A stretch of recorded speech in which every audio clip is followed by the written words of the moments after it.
I believe ecological planning is essential for our sustainable development in the future.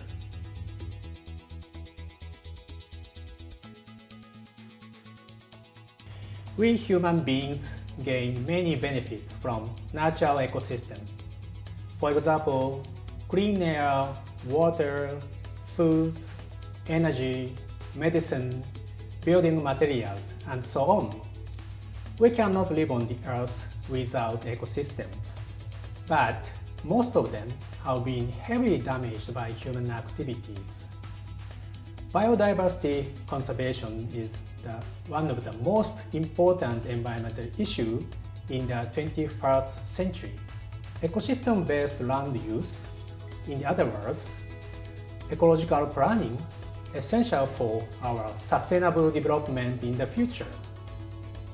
Now, I am focusing on ecosystem-based planning, ecological planning related to disaster risk reduction. We have to build sustainable community by understanding dynamics of natural ecosystems. I love fieldworks and travel to enjoy many kinds of landscape and foods.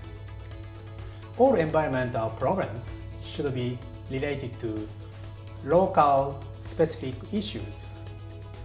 I think we have to keep our eyes open to the world. I want to collaborate many researchers, including students, in the world. Everyone is welcome to my laboratory.